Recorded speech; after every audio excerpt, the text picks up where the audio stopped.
Good afternoon. I'm Tom Kennedy, Chairman and CEO of the Raytheon Company.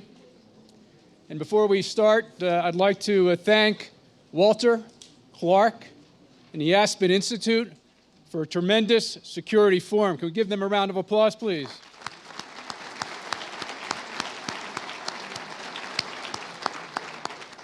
Now it's my honor to introduce our last session of the day, a candid conversation with the Director of the Central Intelligence Agency, John Brennan. This is Director Brennan's debut appearance in Aspen and a rare interview in which he'll survey the global security scene and tell us how he sees it.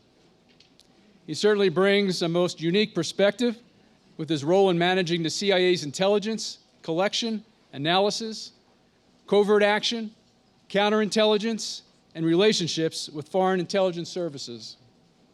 And he's been a part of nearly every significant national security decision of the Obama White House, with him serving as assistant to the President for the Homeland Security and Counterterrorism during the first administration, prior to heading up the CIA in the second administration. Director Brennan began his service in government at the CIA, spending 25 years in both all-source analysis and clandestine operations. So when he returned to lead the CIA in 2013, he became the first CIA careerist to serve as director, a proud moment for the agency.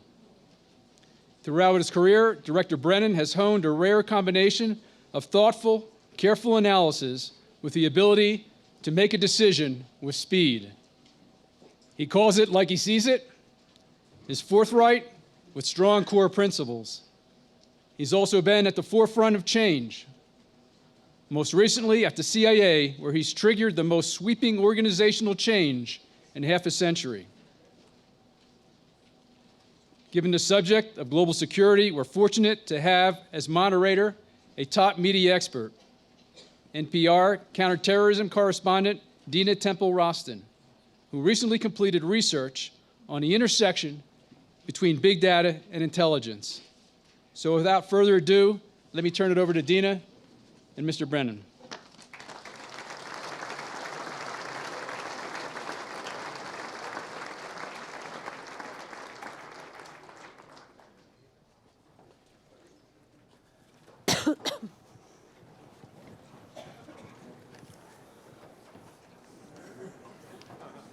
Podium gone. There you go. So thank you very much for coming, Director Brennan. And since this is, as we've said, your first appearance here at the Aspen National Security Forum, I wonder if you were told that there's a small hazing ritual here for people who are in Greenwald Pavilion for the first time. Did Walter and Clark tell you? Maybe not. So what the ritual is you have to make news. No. And I'm going to give you plenty to talk about so that you will have an opportunity to do that. So I'll do my part. I feel like I'm losing my innocence here in front of a large crowd. Very intimidating. I'll be gentle. So,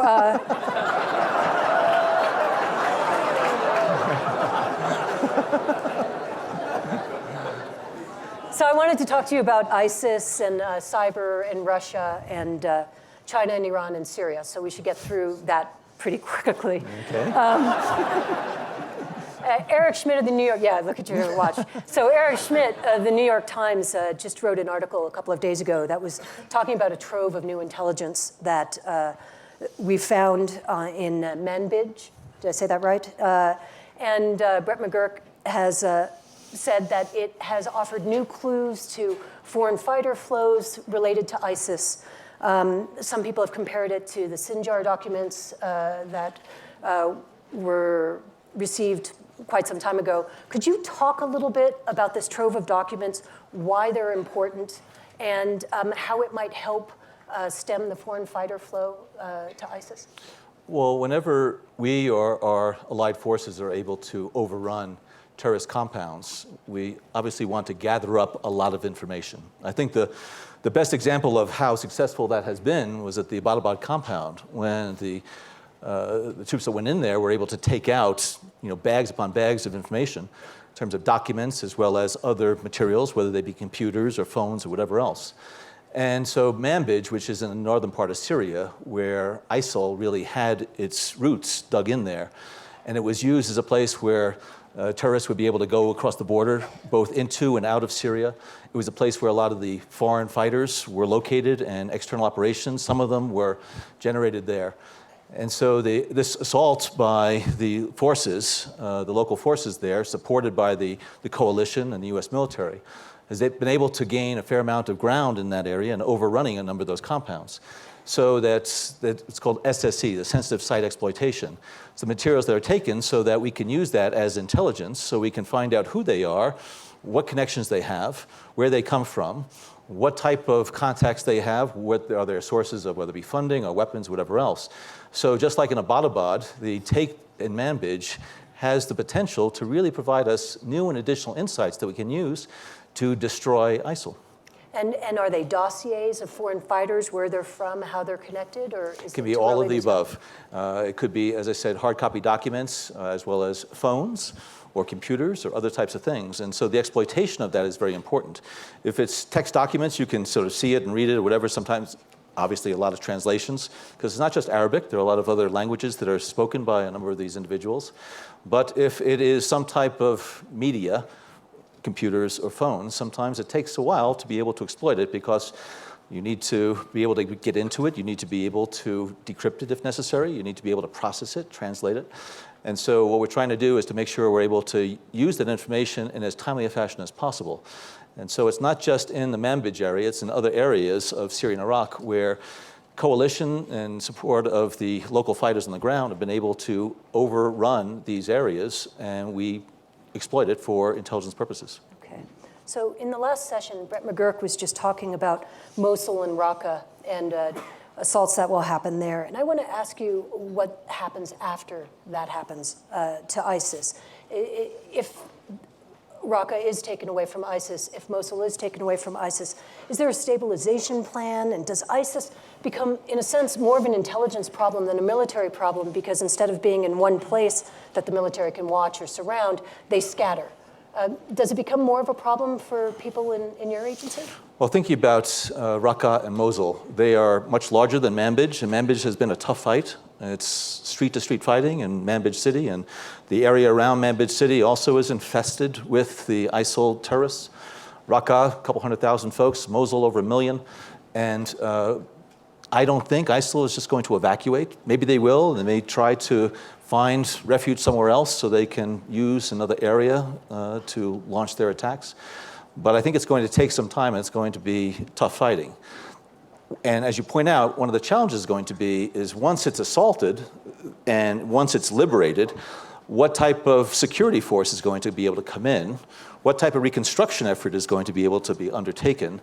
How are we going to ensure that the people, the inhabitants there, are going to be able to return and live normal lives? And so the amount of destruction that has taken place in Syria, it has been devastating. And trying to repair that country as well as Iraq. And so if there's going to be an assault on Raqqa and Mosul, you're going to have, unfortunately, a lot more damage. You're going to have a lot more casualties. And then the rebuilding process, both from a security standpoint as well as the construction work that has to go on, the health needs of the people. And one of the most devastating aspects of this conflict is that we've lost an entire generation of individuals, Syrians and Iraqis, who have not been able to go to school. They've been brought up in an environment of militarism, of violence. That's all they know. They don't have any skills that they can use when, hopefully, peace is going to return to those countries. So this is a long problem, long-term problem in terms of making sure that we're able to provide the security that is necessary, working with the local forces, but then having a plan as far as stabilization, security, rebuilding, administration, and then having governments in the capitals that are going to truly represent the multi-confessional, multi-sectarian nature of the peoples that are there that has been the root of this problem. And do you see it as being a problem that suddenly they'll be spread out in more places and more difficult, or are they more difficult to track, or are they already like that? So it's sort of right now they have geographically dispersed themselves in both Iraq and in Syria. I think they have large swaths of territory under their control, and more of that is being liberated. I think we've made some great progress over the past year. They're going to scatter, not just in the theater there, but outside. There are a number of ISIL franchises that have already been established in the Sinai in Egypt, in Nigeria, other areas. We have their presence in South Asia and Southeast Asia. This is more of a global menace than Al-Qaeda, quite frankly, ever was. Al-Qaeda, at its height, had thousands of individuals and a much smaller number of hardcore fighters. ISIL is not just a terrorist organization in terms of perpetrating these horrific attacks outside. It is a military organization. It has, established its own government. It has control over these very large areas, and it also has utilized the digital domain in ways far superior to Al-Qaeda. This generation of terrorists within ISIL are ones that have grown up in a technologically rich world. And so they have made very sophisticated use of all the different types of apps and communication systems. And they have put together a structure, an infrastructure in Syria and Iraq that really is quite difficult to attack and uncover. And so the world can be their playground in many respects, unfortunately. And they've been able to find ways in Africa and Asia and Europe to be able to exploit opportunities in those countries. One of the reasons why a number of the ISIL franchises have really been able to gain momentum quickly is that they've been able to leverage existing organizations. For example, in Nigeria, it was Boko Haram. Mm-hmm. Now it's Islamic State of West Africa. Inside of Egypt, there was a group called Beit al-Maqdis that was responsible for a number of attacks in the Sinai. They then raised the ISIL flag and were able to bring down a Russian airliner soon thereafter. So ISIL has been this phenomenon that has gained such traction at such speed that has dwarfed Al-Qaeda's presence. Now, that doesn't mean that Al-Qaeda is not still a very serious and strategic threat. They are. They still have people, whether it be Afghan Pak region, Syria, there's Al-Qaeda in Syria called Jabhat al-Nusra, as well as in Yemen. So we're seeing now the phenomenon of ISIL, the continued challenge of Al-Qaeda that is really destroying not just people and places, but also generations that are just on the verge of coming into the modern day economy. Well, since you bring up ISIL and Al-Qaeda in sort of the same sentence, when ISIL first started growing up, one of the things that we were talking about in the terrorism analysis community was there ever going to be a competition between Al-Qaeda and ISIS? What was that competition going to look like? Was one going to try and have a bigger attack than the other? Or were they going to end up cooperating together? How do you see that playing out? Is there a competition? Are we beginning to see the beginnings of it? I think there has been competition for the last several years. I think, as you know, ISIL used to be Al-Qaeda in Iraq. And then it was Al-Qaeda in the Levant, and the Al-Qaeda elements within Iraq and Syria had merged, and we had one organization. Then there was a split within the organization, which led to Jabhat al-Nusra, Al-Qaeda in Syria, and ISIL. And so there is great competition between their leadership.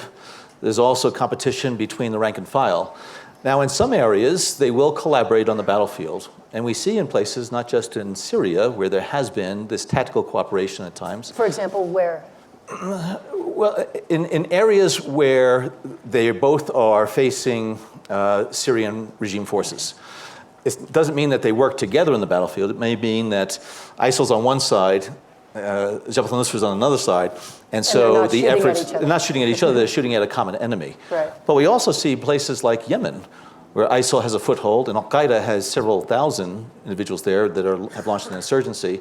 There is cooperation among a number of individuals there. So I don't see these organizations merging. I do think that there's still going to be a separation among them. But if there's going to be leadership change, you will see that I think some of the elements of both will find ways to come together to go against the common enemy. And the common enemy can be Shia, which is another distinguishing feature of ISIL. Al-Qaeda really never had a great anti-Shia part of its terrorist engine. It was always focused on the West, the United States, and Western influence. Al-Qaeda and ISIL in Iraq really has been driven a lot by the alienation that a lot of the Sunni community feel inside of Iraq from a government in Baghdad that they believe is Shia-dominated, manipulated by Iran, and has not taken into account the needs of the very large number of Sunnis within Iraq. So I think you're going to have these fissures and competitions between the various groups because either they have different agendas ideologically, and ISIL has carried out obviously much more horrific attacks in some respects than Al-Qaeda. In fact, Al-Qaeda has condemned some of the attacks that ISIL has carried out. As they did AQI. Yeah. So if you were a fly on the wall of Al-Qaeda's next board meeting, presumably before the drone strike took place, what do you think al-Zawahiri would be telling his management team right now? I would remind them that, as Osama bin Laden said, this is a long game. Al-Qaeda means the foundation. It is the foundation upon which the rest of this crusade, I hate to use that term for them, the crusade is going to spring from. So we knew it was going to be a long game. We've been at this now for 25 years or so. But we need to make sure that we're not going to be dwarfed and put in the background as ISIL has gained this attention, attraction, and has been able to generate a lot of support within the Muslim community. So I think that if I were Zawahiri, I would be telling folks, we need to stick with our game plan, but we need to operationalize more of it. We need to be able to move forward with getting some attention and fulfilling the vision of a bin Laden in terms of striking against the West, striking against those influences that are corrupting the Muslim community. So I think he realizes that he's not able to compete in some respects on the global stage with ISIL right now, but that he wants to make sure that their strategic plan is going to be pursued with the adherence that they have in a number of areas and countries. So what ISIL is renowned for now is these small attacks that have ripple effects that make them maybe not, there isn't a big body count, although there was in Paris, but rather it gives a huge impression even if there are only a dozen people who have died. Whereas Al-Qaeda is known for its big attacks. Is Al-Qaeda still trying for that big attack? The challenge for the counterterrorism community, whether you're talking about ISIL or Al-Qaeda, we have to be prepared and deal with those attacks that can take place very quickly with very little planning, as well as those plots that are intended to have strategic impact and take multiple years and usually take a lot of people. I think Al-Qaeda at this point is still not given up on the larger attacks. But when we look at Al-Qaeda inside of Syria, they are looking at how they can, in fact, carry out an attack, given the increased security, for example, in Europe. We know that Al-Qaeda continues to have adherents and supporters and people in Europe, as well as in Africa and Asia. So I wouldn't say it's one or the other. The challenge with ISIL really has been that they've compressed the execution period of carrying out an attack significantly. Like 9/11 attack took a long time. It was very deliberate, the planning. ISIL has been able to compress into weeks or months the ability to have an idea or have a person who is positioned to do something and to carry it out. And as you said, a number of these are very limited in terms of who's involved. But if you look at some of the attacks, they can kill dozens upon dozens of people. And I think they see that operational cadence being very important, that they don't want to have long lag times in between attacks. And they want attacks to take place in different places, but to maintain the notoriety in the headlines. Well, I think this is one of the issues, too, that in trying to cover ISIS and its attacks, it seems that in the old days, in Al-Qaeda days, you used to have to actually go to a camp and train, and you used to have religious training with Al-Qaeda and swear bayat to Osama bin Laden. But it seems that people get credit for being an ISIS adherent just by having a brief flirtation online with the group. And I wonder if by calling something an ISIS attack so readily, which we seem to do, whether or not we're giving ISIS more credit than it deserves. When you say calling something an ISIS attack that we're prone to do, you're talking about the media, right?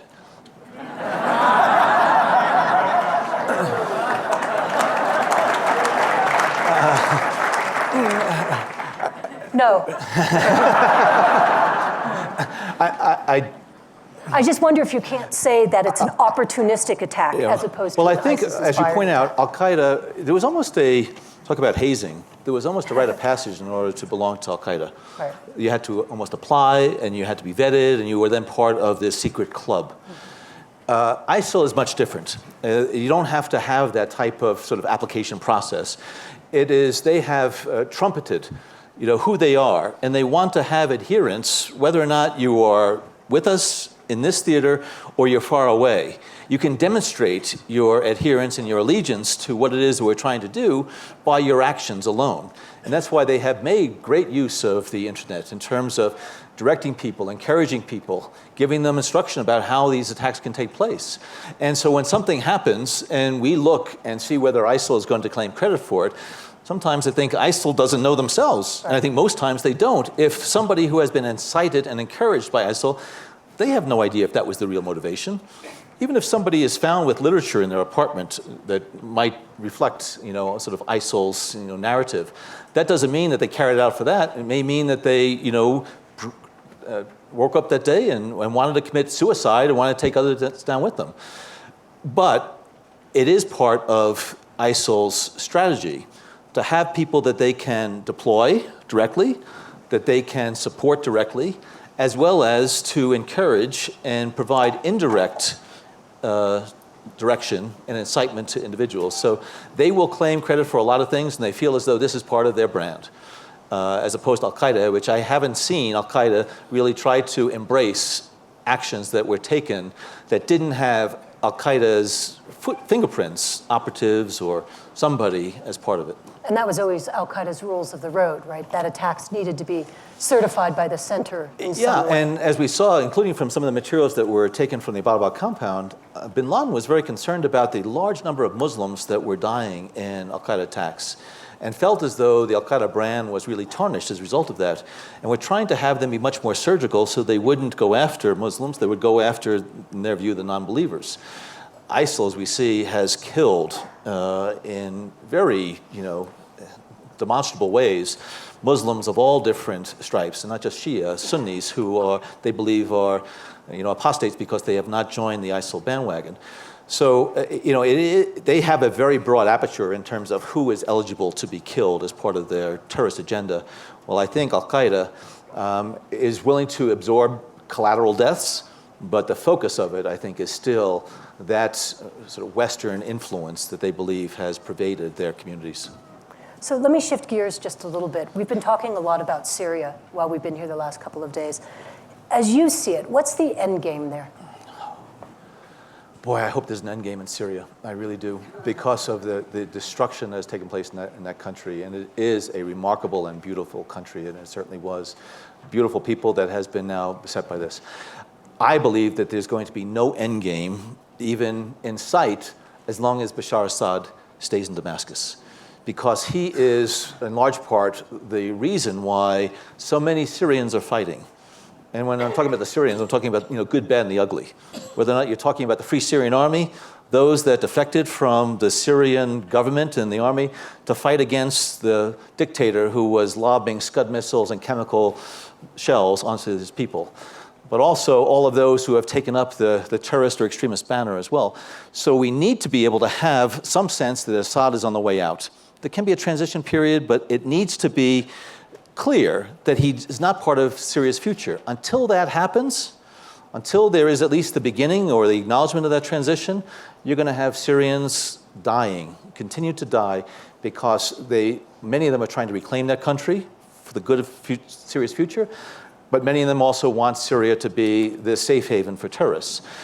So I don't know whether or not Syria can be put back together again, whether it's going to be some type of confederal structure where the various confessional groups are going to have the lead in governing their portions of the country.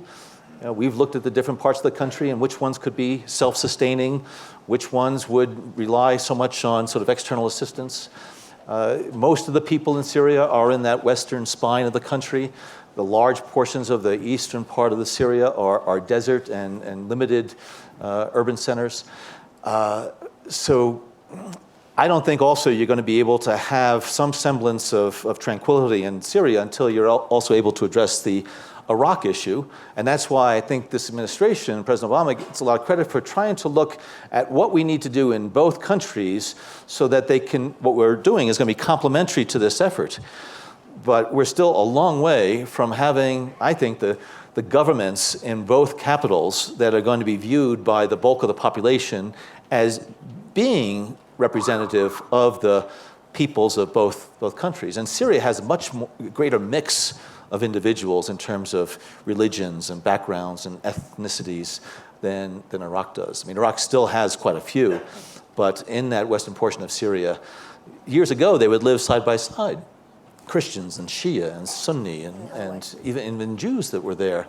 But there's been so much blood spilled, I don't know whether or not we're going to be able to get back to that in certainly my lifetime. Do you think the Russians want a solution there? The Russians, yes, I think they want a solution on their terms. They want to preserve their more than 50-year investment in Syria. They have a legitimate concern about terrorism emanating from that area. There are several thousand Russian citizens that have found their way into Syria and Iraq and are foreign fighters. Probably another 5,000 or so from the former Soviet republics that are down there.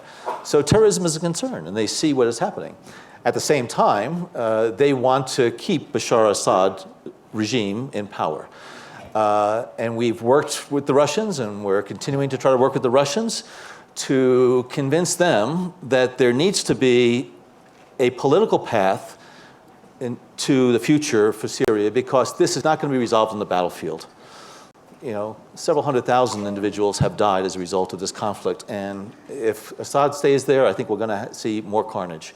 There needs to be some way out. So I think the Russians need to come to terms with the fact that Assad has to go. We don't want him to go overnight. The last thing the US government wants is for the government in Damascus to implode.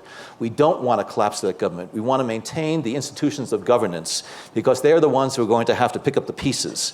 But Assad has lost all legitimacy, all right to leading the Syrian people.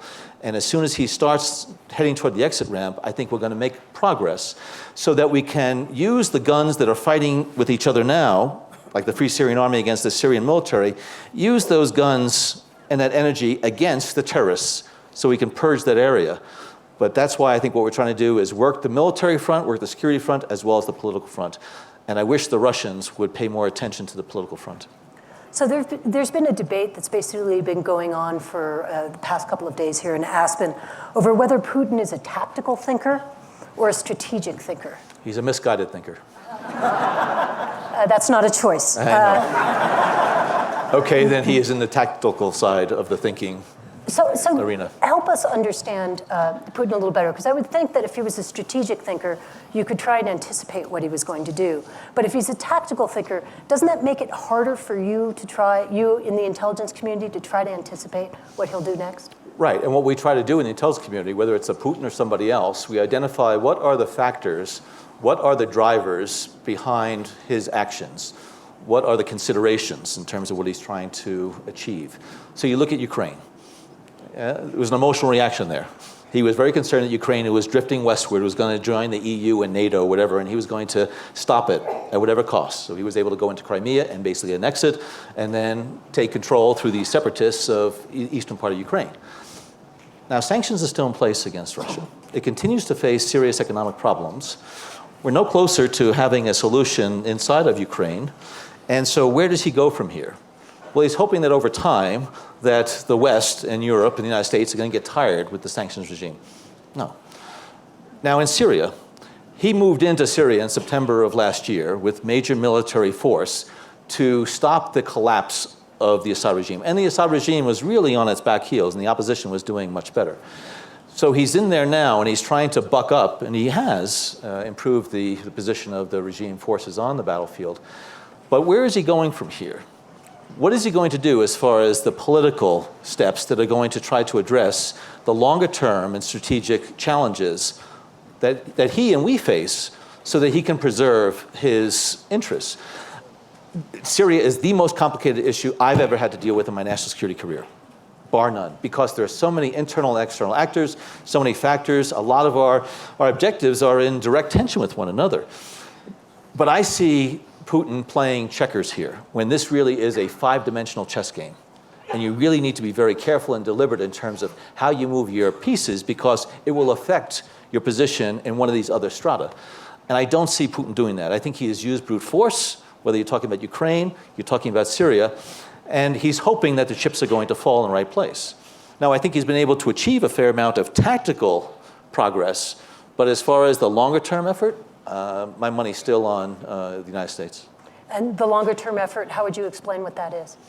How are we going to bring some type of law and order and security to Syria and Iraq, as well as the broader Middle East, so that those countries and those peoples, along with Russia and the United States and the rest of the world, are able to operate in that area to common advantage, as opposed to feeding the forces of extremism and terrorism and militarism. And again, I think that based on his background, KGB background, I think he is somebody who always wants to use force and not use maybe a more strategic and thoughtful approach on this. And so I have interacted with my Russian counterparts. I was up in Moscow a couple months ago, trying to, again, convince them that we, the United States, are really serious about trying to bring this conflict to a close, but it has to be one that is not just going to be a near-term solution and keep the embers burning, because that's just going to lead to even greater problems in the future. And did you feel you made much progress in convincing them so? Some. I think we were making some progress. Unfortunately, I think when the Russians saw that we've been in a cessation of hostilities, believe it or not, in Syria for the past several months. It's anything but in a lot of the areas. The regime forces, including the Russians, the Iranians, Syrians, and Hezbollah, continue to strangle Aleppo and to cut it off from the outside world. And I think when the Russians saw that they could make progress on the battlefield during this period of cessation, they wanted to continue to push the advantage on the battlefield while still discussing the political aspects of this with us. And I think I have not been convinced that the Russians are serious about following through on some of the commitments they made, whether it be in the cessation of hostilities or some of these other understandings that we're trying to reach that is going to bring the level of violence down. I think they talk a good game, but I have not seen them follow through with a genuine interest in what is good for that country as opposed to what is good for them. Okay. Staying on Russia, I mean, it's clear that Russia has tried to influence elections in the past, just as in Germany, in France. If this DNC hack proves to be Russia, is that a game changer for you? How would intelligence play a role in responding to that? Well, let me first say that with all the press reports that are out there about the hacking that supposedly has gone on in the various networks, anytime there is hacking like that and a release of proprietary information, it is a crime. And so the legitimate organization, the right organization, the U.S. government to investigate such a crime is law enforcement and the FBI working with the other entities. And so that is undergoing the investigation. And who is responsible for whatever happened there, I think, is to be determined. I know a lot of people are jumping to conclusions there. But I do think that we need to take stock of who is responsible for this. And as I think the government, as well as others, have been saying for the past number of years, the capabilities of foreign actors, whether they be nation states, subnational actors, companies that are working on behalf of governments, are able to carry out these cyber activities that can disable, that can destroy, that can manipulate our systems and our networks. And so therefore, as we're moving more and more into this Internet of Things where we're all going to be interconnected, the vulnerabilities that exist are significant. And this is the domain where most human activity takes place right now. And so as a country, as a government, as a people, we need to be mindful of the havoc that could be wrought, not just in terms of taking down an electric grid, but in terms of the potential to manipulate the foundation of our democracy, which is an election. So we really need to make sure that we as a people agree and reach a consensus on what the government's role, along with the private sector, should be to safeguard that environment that holds our security and our prosperity within it. And if we're not able to reach that consensus, I think we're going to be facing these serious challenges and threats. And that's why, as there was this great debate between a certain law enforcement national agency and a certain private sector organization about encryption, that is just symptomatic of the issue that we have to grapple with. What is the right of the government? If we're a country of laws and a rule of law prevails, what should the government be able to do and be able to access in order to protect the welfare of its citizenry? It's not as though CIA and NSA and FBI officers are out there wanting to get into somebody's email account and read it. We want to be able to ensure the protection of civil liberties and privacy rights, while at the same time safeguarding that system that everybody's lives are attached to. And just like over the years when we were able to determine what's the role of law enforcement on our streets, what's the role of the government to keep our airports and our aircraft safe, and in the maritime arena, same way is the digital domain, which is the new frontier. But there is the sense of the government is trying to intrude upon us. No, the government, who is the government? This attitude of sort of we versus them. I'm a guy from New Jersey. I love this country and I love the work that I do. I have the best job in the world, and I'm trying to make sure that my children, my grandchildren, are going to be able to use this digital environment for their future security and prosperity. And unfortunately, I think there has been a real misrepresentation and mischaracterization of what the government is trying to do. And I've heard some senior technologists and others say, when the government says there shouldn't be encryption, that's the last thing the government says. The government wants strong encryption. At the same time, the government wants to be able to carry out its fundamental responsibility of protecting for the welfare of its people. And until we actually have this very honest discussion, and where the government and the private sector are able to work together, because there's not a government solution. That digital domain is owned and operated 90% by the private sector. This is going to be groundbreaking in terms of how the government and the private sector need to work together in order to ensure the common good. So do you think the conversation between the FBI and Apple over encryption was a healthy conversation to start? It sparked it, but I must say there was the polarization then. Mm-hmm. In terms of people were, again, misrepresenting what Jim Comey wanted to do. Talk about, you want a back door, you want all of this. No, we want to deal with technologies now that can make impenetrable systems that terrorists and others can take advantage of. So if a judge issues a writ that says a safety deposit box in a bank must be opened up because there's something in there, either inculpatory, exculpatory of a crime, or something that's going to allow us to prevent a crime, the bank owner has a legal obligation to open it up. Same thing with a warehouse owner or somebody who owns an apartment building. Now, private sector companies are getting the ability to say to the government and to the courts and to our system of laws, no, I'm going to determine what the government is going to be able to see or not. No. Well, we think they're going to get that ability. We don't know yet, right? Because it hasn't really been tested. And people say that, well, if you have a technology that it allows the government to do that, then everybody's going to exploit that vulnerability. Right. It's a legitimate question and issue that needs to be addressed. But let's do it without this sort of breathless, accusations about what the government is trying to do. No. And people say, well, if the U.S. companies are going to be limited in terms of what they can do and has to make it available, then our foreign competitors are going to seize that field. Well, come on. The U.S. basically is the predominant country in this digital environment. And right now, Russia and China are not rules of law. And so, this is a country that firmly believes in the rule of law. Otherwise, chaos is going to reign. And if we want chaos to reign, okay, let this cyber environment go and let the terrorists and the extremists and the criminals and the pedophiles and others have their way in that environment. And I don't think that's the world and the country that we want to live in. So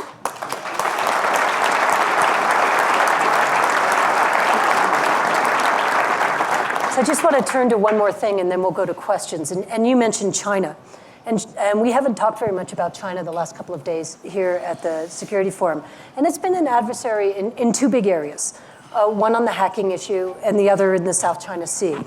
So How is the agency working those two issues? And can you talk a little bit about how your new digital directorate plays a role in that?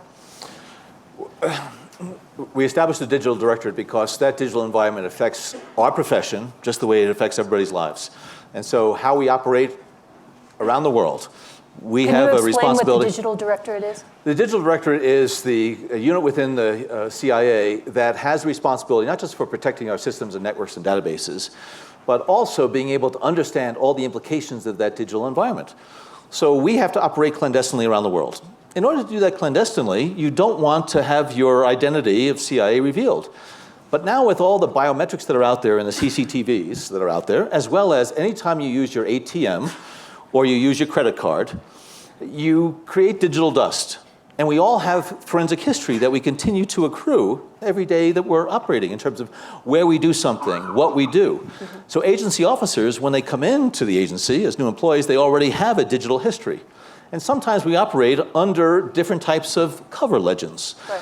We need to make sure that their forensic history, their digital history, matches their cover legend, as opposed to exposing them as a CI officer in terms of where they worked, where they trained, or whatever. That's just one example of this digital environment has fundamentally affected our ability to carry out our work. And so this digital environment directorate is the one that has responsibility to be thinking about what are the risks, what are the threats, what are the challenges, but also what are the opportunities. And I think for too long, the intelligence community was pushing off technology and saying, no, we need to stay clear of it. But by staying clear of it, the absence of your presence in that digital environment is very revealing.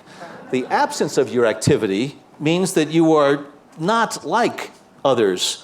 So you're not posting a lot on Facebook and tweeting and things? Well, that's a good point, because we don't want our officers out there, but the officers who are not out there on Facebook or Twitter, they look different than maybe their counterparts in other places. So these are issues that we're having to grapple with, and that's why we wanted to have a place of really smart people who are thinking about how we can continue to fulfill our responsibilities in this digital environment.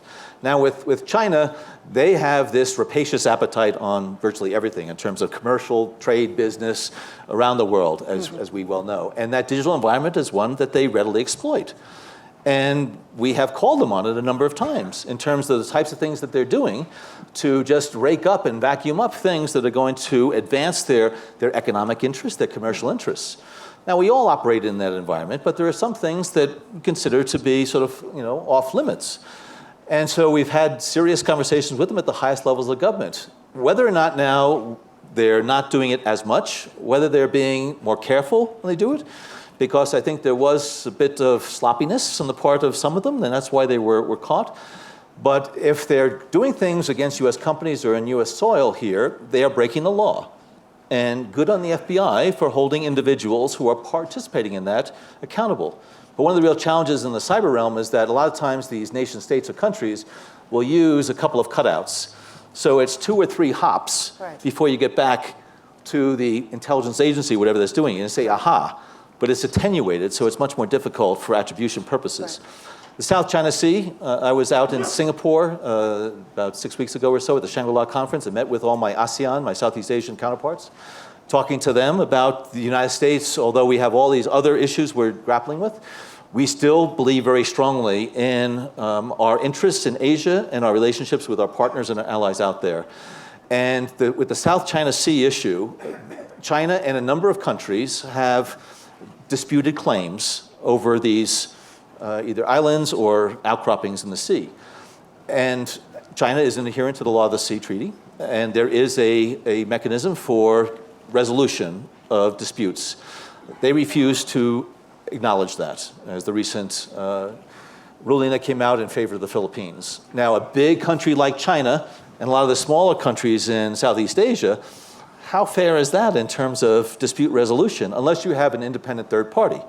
And the United States has come out very strongly to say there needs to be some mechanism that is going to be fair, that is going to take the rights and claimants of the claimants into consideration and put forth its ruling. And it does have the force of international law. And so we continue to engage with our partners out there, and there's senior level discussions taking place between the US government and the Chinese government. And hopefully these issues will be resolved peacefully.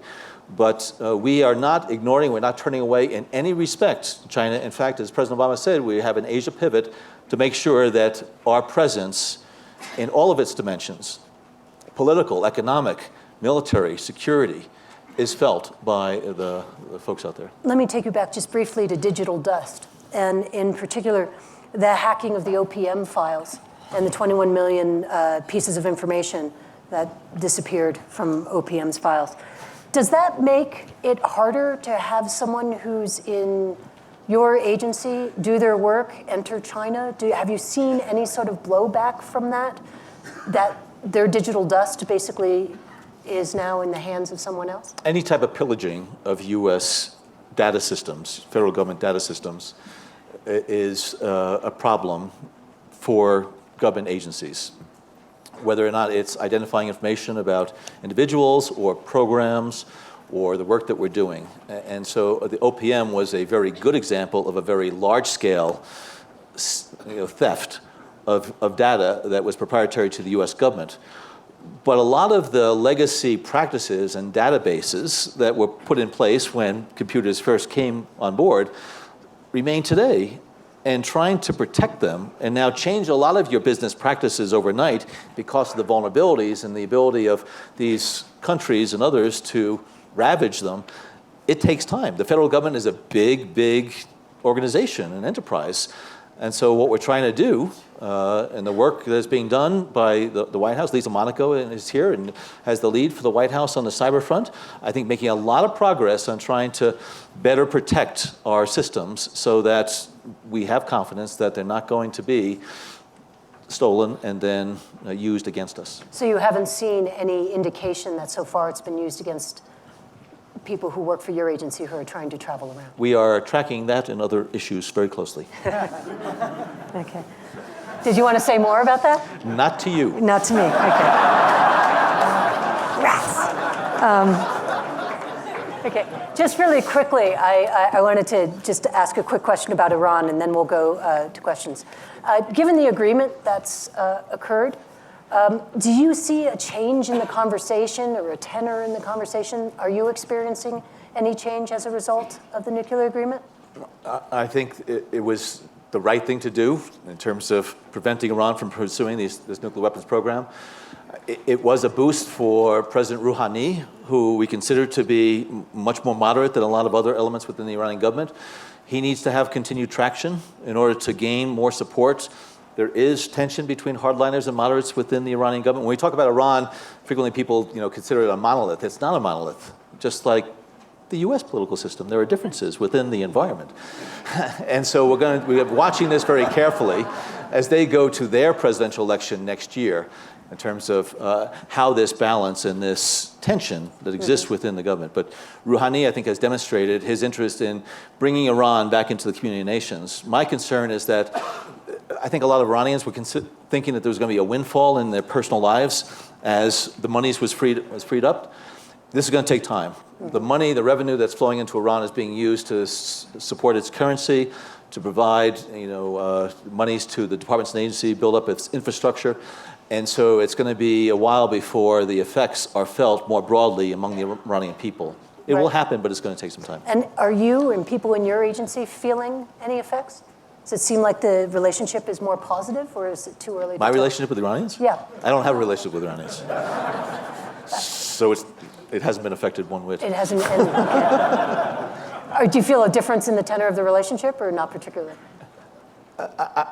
In the tenor relationship, there's still a lot of discussions going on between the United States government and the Iranian government on a number of outstanding issues, to include how the international financial system is going to be able to now react to an Iran that is less encumbered by sanctions. So there is a dialogue. There are frustrations, certainly, on the Iranian side. But I do think that so far the adherence has been good to the negotiated agreement. So I do believe that things are moving positively, slowly but positively. Okay, fair enough. So let's have some questions. And if you could wait until the microphone comes to you and say who you are and make sure it's a question, that would be awesome. We'll start with Ken.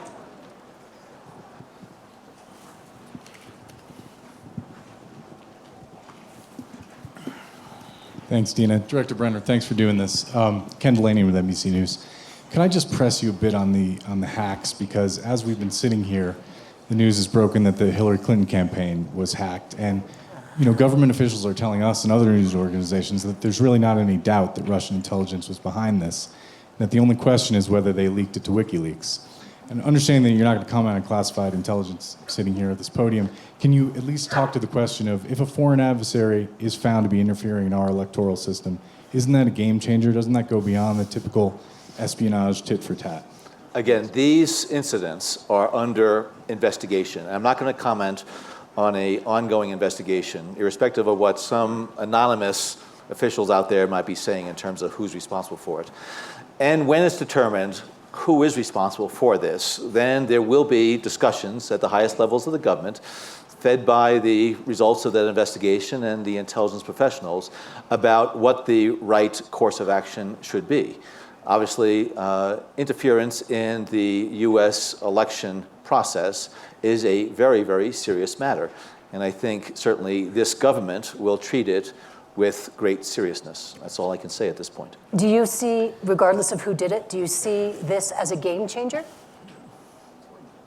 A game changer in terms of? Something very different that we haven't seen before that we need to take a look at in a new way. Well, if there has been some manipulation of the election process here and system, this is going to be something that this government and our country is going to have to look at, again, back to what I was saying before, what the vulnerabilities are to the system out there, the digital domain, that this election and the next election and other things are going to be prone to. So I think there have been a series of game changes over the last several years on the cyber front, and sometimes we haven't, I think, taken the right message from it. Okay. Other questions? Gentleman in the back with the brown shirt. Thank you for your thoughts, Director Brennan. I worked teaching English in Afghanistan in 1978 during the time of the Soviet Union invasion. So I saw a very peaceful country start their 10 years that it took them to get the Soviets to leave. Sir, I'd like to go back to this current events this week here. I feel that you as Director of CIA, wouldn't it be a good idea for you to select a state? I think our state of Colorado would be a great state, and say, let's go to paper ballots. We have 100 days, we're under, no, I do. I think we have the right population, we have the private financing, and you as director, don't you think it's a good idea? You can't get involved with the investigation and get public about it, but we need to respond to this. Right. And if we're going to have a President Trump, because his buddy Putin, I've been busy with Ukraine for 2.5 years, every day. Well, let me just stop you there. Yeah. So, yeah, I'm an intelligence professional. I'm not a policymaker. I tee up the intelligence to the policymakers in terms of what it is that we're seeing and facing. And there are going to be a lot of decisions that will need to be made in order to address any continued vulnerabilities of these types of systems and networks in order to mitigate that vulnerability. If they may decide to go to paper ballots in certain places. I think what we need to do is to figure out how we're going to strengthen the security of that digital environment in a way that gives us greater confidence that it's not going to be exploited by those who want to do us harm. okay. Other questions? This lady in the striped shirt, please. You talked about... Could you tell us who you are? Oh, Mary Torres from Chicago. Okay. You talked about something about, in the future, stabilizing Iraq and Syria and how that was going to be so difficult. And I haven't heard Turkey mentioned. Doesn't Turkey have to come into this equation because of the decisions Turkey makes on its Kurdish population and the coup with Erdogan? Hasn't he been instrumental in not seeing that infiltration of the ISIS fighters goes over the Turkey border and the Islamatization of Turkey that he deliberately practiced? You're absolutely right. So many of these issues are interconnected. And if you start pulling a thread on one issue, you quickly get to another country and a related issue. You bring up the Kurdish issue, and the Kurds are over the area that Turkey, Syria, Iraq, even into Iran. And the tensions that exist between some of the governments and the Kurdish people who have been seeking their independence or autonomy for quite some time has certainly been manifest in the Turkish political environment. But the area is going to be affected by the instability, whether it be in Syria or Iraq or Turkey, for several years to come. Now, there's a fair amount of political turbulence going on right now in Turkey as a result of the attempted coup. That is still playing itself out. It's going to have reverberations, I think, not just inside of Turkey, but potentially outside of it as well, as we see this evolve in the coming weeks and months. But you're right, we could go around the borders of these countries and see how the situation in Syria and Iraq is affecting Jordan and Lebanon, Israel, even Egypt. So it does have this impact much more broadly than only in those two countries. Turkey was a big transition or transportation hub for foreign fighters going into ISIS. Turkey began to crack down on that. Do you have concerns that now, with the instability there, that move towards cracking down is going to be abated? Yes, I do, because President Erdogan has said that they're still addressing the issue of the coup plotters, and understandably, they're going to be focused on trying to protect the constitutionally, the democratically elected government in Ankara, and the intelligence and security services that we have relied on heavily for partnership to help to safeguard the border and to work on the counterterrorism front. I think there is going to be some dilution of that effort as they look internally on what the threats might be to their political system. Okay. We have only 5 minutes left, so why don't I just stack up some questions and we can have a lightning round, if that's all right. This gentleman here in the red, and then the young lady with the necklace, and then the young lady in the hat. Okay, so we need a microphone here. Thank you, Director Brennan, for your time. I'd like to come back to the crypto issue. Among other things, I teach cryptography. If I could take strong, unbreakable crypto out of the hands of pedophiles and criminals and terrorists, I would do so. But unfortunately, I can't. The mathematics of strong, unbreakable crypto is available to everyone. I'm not talking about the Apple hack. I'm talking about strong crypto. As far as I and other security analysts can tell, all that you could do in order to obtain the kind of warrant-based access to illegal activities that you would like would be to ban strong crypto and enforce some other system. But of course, there's no reason why terrorists and pedophiles would ever comply. So my question to you is, are there any voices within your agency or within the intelligence community who are encouraging law enforcement and intelligence professionals to simply accept the reality of strong, unbreakable crypto and to react to that as best we can, given the fundamental mathematical nature of strong crypto? Okay, so do you have to accept strong crypto? Young lady, yes.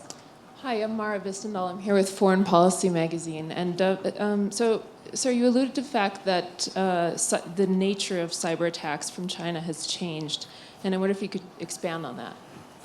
And then finally, if we can get a mic to the woman in the hat.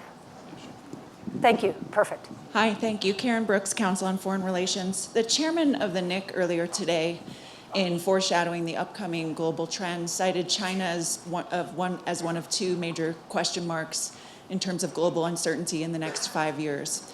He further observed that as GDP growth at home is weakening, the Chinese leadership is more likely to look for nationalistic causes to rally the people behind the government, and specifically cited the South China Sea in that context. In light of that, and in light of the sweeping rebuke by the Permanent Court of Arbitration against China's historical claims to most of the South China Sea, I wonder what you anticipate vis-a-vis Chinese behavior in the coming months, and whether there's an increased risk of conflicts with the United States. Okay, on the crypto issue, I'm not a scientist and engineer. I'm a liberal arts guy.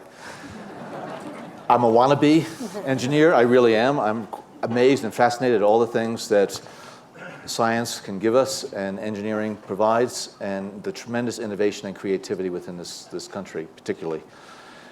And so I would just say to you, work harder. Work harder in terms of working with the government to find a way that we can protect this cryptography that is so necessary to our security, while at the same time not allowing those terrorists, those criminals, those pedophiles to be able to exploit it to the harm of our society.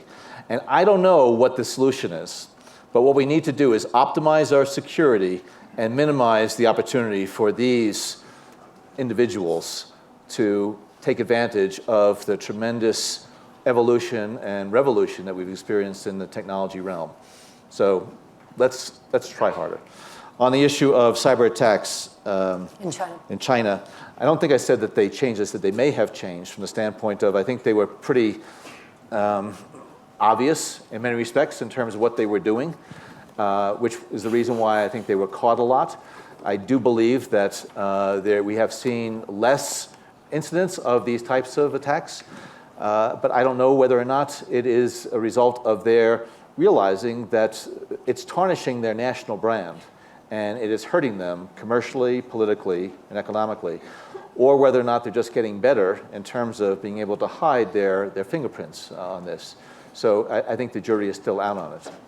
And on the issue of China looking forward, you point out rightly that domestic consumption in China, I believe, is only between 35 to 40% of its GDP. Its economic engine has been fueled, which that percentage is way lower than any other sort of part of the developed world. And so the engine for China's economic growth has been in the foreign field, and it's going to continue to need to be as they're still dealing with a number of challenges, as Greg Treverton, I guess, said today. They have long been very adventurous as far as Chinese commercial and business interests in different parts of the world, whether you're talking about Asia, the Middle East, or Africa. I think you're going to see that they are also concerned about some of the instability and turbulence that's taking place because it is affecting their business interests.